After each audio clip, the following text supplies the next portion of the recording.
So this special is going to look at specifically serial killer films, not necessarily slasher films, but anything that's got a story based around a serial killer or a real life serial killer. So I know Prog's got a couple that he wants to start with, so I'm going to hand over to him for his first film. Well, the first one I'll mention just by name, but we've already done a podcast about it, so people can find that podcast at some point, and it's Silence of the Lambs. I think that's just an obvious one, isn't it? Can I just say, though, I didn't discuss this in the podcast, but that film does take inspiration from two real-life serial killers as well. Yeah. Which is Ed Gein and Ted Bundy. Well, I think most of the serial killer films that came out in the 70s, 80s, and 90s were based or took some inspiration from Ed Gein, because he was the most notorious, wasn't he? Because, like, obviously, Ted Bundy, almost said Ted Gein, but Ted Bundy, I remember watching a documentary on him on Netflix once, and he did that thing where he would pretend to have a broken arm to kind of get his victims to help him out. And obviously Ed Gein did the old skin thing, which Buffalo Bill does, isn't it? Right. Because obviously Buffalo Bill does that in order to get the senator's daughter in Silence of the Lambs. Yeah. But I think it's just like, I think Thomas Harris that wrote the book, I think he just took some inspiration from real life cases and just merged it into. And also, why wouldn't you? People often say this, don't they? Oh, that's just ripped off from this, but why wouldn't you use things that you've got access to, information you've got access to? Yeah, exactly. It's interesting details, isn't it? And of course, like you said, why wouldn't you use them? So I'm gonna just name another couple that are well known, and I would be surprised if most people don't know about them, and that's Seven and Zodiac. Two, I think, not only two of the best serial killer films, but actually I would say two of the best films of the last 25 years, I'd say. Both brilliant films for their own reasons. But there's there's a couple I really want to talk about, but one is a foreign film. It's Belgian, it's a black comedy, and it's called Man Bites Dog. And when I first watched this film, I pissed myself laughing. It's a mockumentary, and what happens is this film crew follow around a serial killer, and he talks them through how he talks them through his process, and they film him doing his process. So he hasn't been caught at this point. No, he's actually doing the killing. Oh wow! Yeah, it's a brilliant movie. Like, it is. If people are watching this right now and they've never seen it before, highly recommend watching it. I'm gonna try not to I've seen it a few times. I'm gonna try not to list any spoilers in here. But what I will say is that what I've always found with that film is it's very funny for the first 45 minutes, but then something happens in the middle of that film which makes it completely unfunny, but makes you look at yourself and be like, what the fuck have I been laughing at for the last 45 minutes? Yeah. And the rest of the film is a complete guilt trip. It's a very clever film. It's very cleverly made in that sort of sense. But I don't really want to give anything away, but because it's one of those films you just kind of need to experience when you watch it. But it's a brilliant movie. And the guys that made it only ever made one film, and the director killed himself in the early 2000s. So he just made this one film and never made anything else. But what a film to have in your catalogue!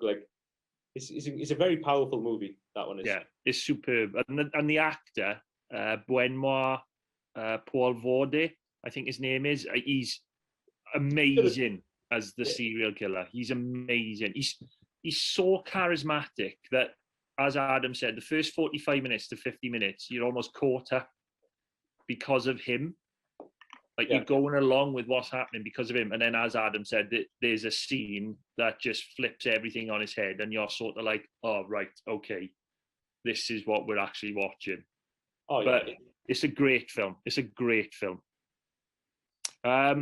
One of the other ones that I wanted to mention is a horror film called Frailty. Bill Paxton. Yeah. R.I.P. And Matthew McConaughey. And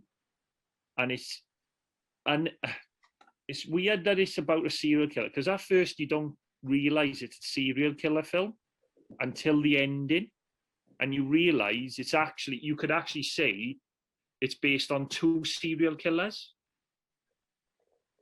because it's about, I think they call it the God Hands murders or something.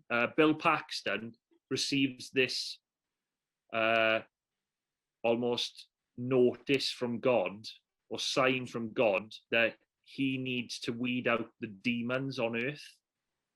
So initially you think he has become a serial killer, but then the end of the film completely flips that on its head, and you realize there's another serial killer. It's a really, really good film, and I don't think enough people have seen it, or if they have, it's not spoken about as much, because whenever I bring this film up to people about horror films, hardly anyone has seen it. Have you seen it? I don't think I've seen it. Frailty. Yeah. Frailty is amazing. It's a great Yeah. film. I've seen that one. Yeah, it's like in the farm. I haven't seen it for years, but it's when he's in the farmhouse with those two sons, and yeah, it's a great film. And this is my problem in this. I probably haven't seen enough serial killer films because they're bordering on horror, and as a genre, it's not my necessarily go-to genre. Yeah. So things like Zodiac, I've seen and really enjoyed that. Silence of the Lambs, we've done it on the podcast recently. I love that film, always have. One of the ones I was going to mention was Summer of Sam, Great film. which I just remember watching that and thinking, when a film finishes and you just feel satisfied. I got that sort of feeling from that film. I wouldn't watch it again. It got hated by critics, that film. It didn't do well critically at all. It got shat on big time. But I think it's one of Spike Lee's best films. Summer of Sam. I love Summer of Sam. Yeah, I don't know what it was about it. I enjoyed so much, but it's just, like I said, I just had that sort of feeling afterwards that I just really enjoyed it. Maybe it was just the era and it was setting and things.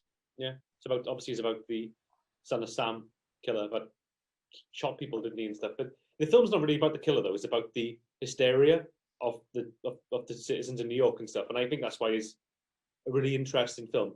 Adrian Brody's brilliant in it as well, and it's got loads of like what's his chops? Michael Imperioli from The Sopranos. He played Christopher. I think he wrote the screenplay for it. I haven't seen it, but when you brought it up, I looked at the Wikipedia page about it. I didn't realize the cast. Like, the cast is really good. John Leguizamo is in it. Yeah, he's the main character in it. It's a really, really good film. I can't stress enough. That's a brilliant movie. That is. It's a really well made film. I tell you what, though, Frog, I was going to quickly mention it when you said Zodiac, because it's kind of also based on the Zodiac killer, and it's one I haven't seen for a while, and I think we should do this to rewind the movies at some point. And it's not a horror movie. It's Dirty Harry. Yeah. Yes. You know, you never think of that as a serial killer film because it's about Harry, isn't it? But it's so not Harry, but it's about Clint Eastwood. The character's called Scorpio, and obviously it's like Zodiac in it and stuff. So it's like, but that's a brilliant film. That is like, I always remember watching that for the first time on television when I was younger, and just being blown away by it. I was like, I couldn't. Because I always thought Dirty Harry, bear in mind I was like 10 or 12 or something at this point, I also thought Dirty Harry was going to be a cowboy film. So I put it on thinking I was going to get a Clint Eastwood cowboy film. But what I got was like this really hard-edged detective movie about a serial killer. And even at 12, I might have been a little bit older. I absolutely blown away by it. It's such a good story, such a good film as well. Is in Dirty Harry, is that the one where they he's imitating a police officer? Not Dirty Harry, but the killer. Might be. I haven't seen it for a while. I wonder if you're thinking about In the Line of Fire. I don't know. Clint Eastwood plays a bodyguard. If it is, that's not a big element of the story. Maybe we need to rewatch it because I haven't seen it for a few years. So. But it's just that's a really good film. I remember that being a really good film, Dirty Harry. Yeah, no, it's a great one. But like another one I want to mention as well, just quickly, and this is based on a real life serial killer, much like Zodiac is the one behind me on the picture there, Henry, Portrait of a Serial Killer. think the director is John Norton. If someone wants to correct me on that one, if they get the film up on the screen, I'll look it up as well. You're gonna have to talk us through this one, though, because I haven't seen it. I don't think Andrew has either. Well, it's just like Henry Portrait of a Serial Killer, right? I wouldn't want to do this for Rewind the Movies because it's just so grim. It's just such a dirty, grim film, but it just stays with you forever. I watched this when I was about 15, right? And it has never left my memory, this film was. It is so full on and just grim and depressing and just like, it just like, the entire film, you follow Michael Rooker, who plays the serial killer Henry Lee Lucas, and his sort of like his criminal pal and fellow killer Otis, and it's just like a very slice of life film. Because in real life, Henry Lee Lucas's killings chronicled a few years, and it just plops you into like a week of his life or 2 weeks of his life when he moves to a certain part of Chicago, and it is just like. It's a really kitchen sink drama. It's horrible. It's got one of the worst murder scenes I've ever seen in the film, which is a scene where they kill an entire family. It's just horrible. But like, and I wouldn't like if you like this. If you like films about serial killers and you want one that's really going to disturb you, go ahead and watch Henry Portrait of a Serial Killer. But I wouldn't put that on. I wouldn't put that on a Saturday night. There's no way I'll watch it again. I would watch it if someone said we have to do it for the podcast. I'd watch it again, but. I wouldn't enjoy watching it again. It's just really grim, gets under your fingernails, that sort of film. Mm-hmm. There's a sequel to it as well called Henry 2 Mask of Sanity, which I've also seen, which I should have mentioned in our previous worst sequels of all time, because that's a terrible sequel. They tried to make it like a slasher movie. Weird. Can I mention one other film that I don't think many people will have seen, and it was only released a few years ago. It's got Bill Nighy in it, and it's called The Limehouse Golem. And it's set in Victorian London, and it's about Bill Nighy plays a detective who's investigating a series of really gruesome murders, and there's like several people who are suspected of maybe being the killer. And what happens? The wife of one of the suspects, who is not the suspect, is now dead. She gets drawn in to the story, and I really enjoy. I've seen it a couple of times actually, because it's one of those films that like I watched first time just because I read a good review of it, and it's one of those films I really enjoyed, and it's easy to watch as well, and the cast is really good. So yeah, I just wanted to highlight that because I'm not sure many people will have seen it. I've got one more I want to mention. Really quickly, but also what I want to say about this next one I'm going to mention, right? This is actually the best film about a serial killer I've ever seen. One of the, maybe not, okay, I put it up there with Zodiac, personally, but like, it's not based on a real life true story. I think it takes inspiration from various cases there, but it came out like 2 or 3 years ago, and it's called The Clove Hitch Killer. Oh, I've never seen that. I've recommended to like everyone. Whenever someone's talking about horror films and stuff, I always say you got to watch The Clove Hitch Killer. It's on Amazon Prime. You can watch it for free on Amazon Prime. It's absolutely incredible movie. It's like, I remember you telling me about this. Yeah, I told you about it. Yeah, I finished watching. I saw you in the kitchen afterwards. I was like, you got to watch The Clove Hitch Killer. It's amazing.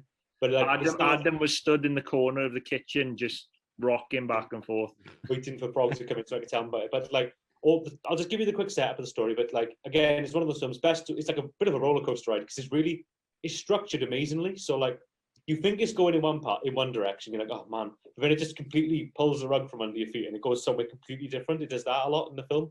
So just try and go in as blind as you can. But basically, it stars Dylan McDermott from American Horror Story, and it's like basically there's this small town in America where there's been a serial killer prowling around and never been caught. And he sort of goes 10 years without killing.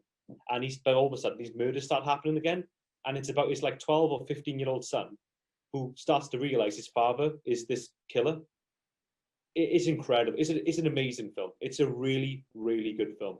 And it's just like, can't recommend. It's like a full-on 10 out of 10 film. No one ever talks about it. It came out completely unnoticed, and it just needs all the recognition it can get. So So all of our 5 listeners watch The Cloverwitch Killer, so the numbers go up on Amazon Prime. Right, I've got a list. I'm gonna list a couple of them just to get your opinion on them, right? Okay. One we have mentioned already, American Psycho. Good film, yeah. I want us to do that and rewind the movies. That's a great film to go back and watch.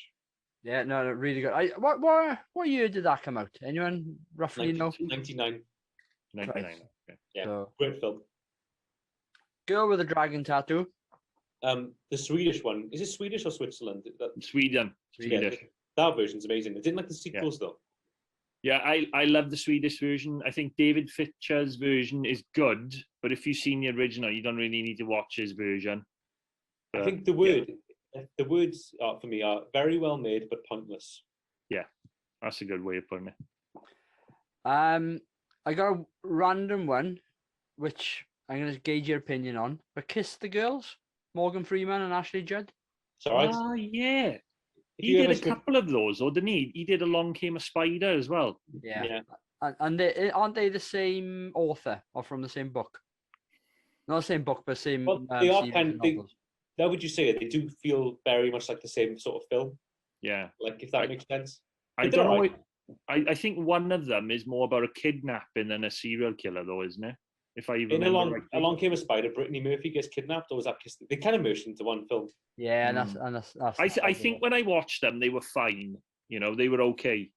They're the Good kind of films that always come on ITV2 late at night or Mm. ITV1, and you sit down and watch them. And correct me if I'm wrong on this one, but The Bone Collector, is that about a serial killer? Yes, that came out after 7. That's Denzel Washington and Angelina Jolie. And I love that film. Well, I haven't seen it for a long time. You had it on video, didn't it? One of us did in uni. I think it might have been you, mate. Oh, it might have been. Because we did have a relatively extensive video towards collection towards the end of uni. Yeah. As soon as Blu-ray DVD came in, we had loads of VHSs. Yeah, cheap as chips. Right, any others? I've got one other film that Adam has also watched, and it's worth bringing up, even though it's not the best film. I know what you're going to say. It's called The House That Jack Built. Oh, man, I hate that film, man. And it is strangely funny, but also incredibly creepy in parts as well. And it's Matt Dillon, who is brilliant in it, but it's a Lars von Trier film, and Lars von Trier to me is Marmite. Most of the time, I hate his films, but this one I would manage to sit through, even though it's 2.5 hours, and the last hour just dragged like nothing I've ever seen before. But there are moments in the first hour and a half which are just, very, very, I'm going to say interesting. Can I just say, right, House of Jack Built, right? It's one of those films, right, I watched, and I'm like you, right? The first 90 minutes, are interesting, and then the last hour was a slog to get through. But that film rocked me, man. Like, and that's because there's a scene in the middle of the film where, again, 2 kids are killed. My biggest trigger in films is kids getting killed, and like, oh man, I can't take it, man. It just messes me up, man. Like helpless kids getting killed. I can take it in like in a Toxic Avenger. You were all over that. the words about I can take it in comedy, like in a comedy film like South Park or Toxic Avenger, like a sick comedy joke. I can take it, right, because it's just gratuitous, stupid, dark comedy. Also, you've described it. It's a joke, so you're not meant to take it seriously. But when it's like House of Jack Built, and I'm going to say what the scene is, it's the hunting scene. Yeah. That is just horrible. That was just like the acting from the mother screaming when she finds, oh man, I hated that. I'm not saying it's terrible, but like for me, it just fucked me up big time. And I was like, it proper stayed with me for like a good week that scene. I was disturbed by that. Yeah, really I think shook me up. The image of that one kid that rigor mortis is set in on this one kid, and he's got the kid in a freezer, and he actually fashions the kid into this really creepy smile. And the kid is in the background of the film for the next hour when Jack is coming in and out of this freezer. So you always see the kid in the background. It's just really, like, psychologically, it gets to you. It's a I am going to say it's a really interesting film, and it's really well done. It's just boring at the end, or the last hour was boring. All I'm saying is, like, the bit when the mother runs out, when the first kid is shot and the mother runs out screaming, and then the other kid, that one bit of that film will never go out of my memory. That was so horrible to watch. I remember just being like that in my chair, like, just fucking all drained from it. It was just fucking horrible to watch. That was. And I think it's useful to highlight a film like that because, yeah, it's not the best film in the world, but any film can have a section which you just never forget. Yeah. And this is one of those films. If anyone listening to this likes disturbing films, give it a go. And I will admit, there was a point in the film where I actually laughed out loud. Yeah, I know which bit you mean. Yeah. Because he's a serial killer who's got OCD. And there's a scene where he kills someone, he cleans up the house, he goes in, gets into his car to leave, but his OCD kicks in. So he ends up going back into the house like 10 times to clean something because of his OCD.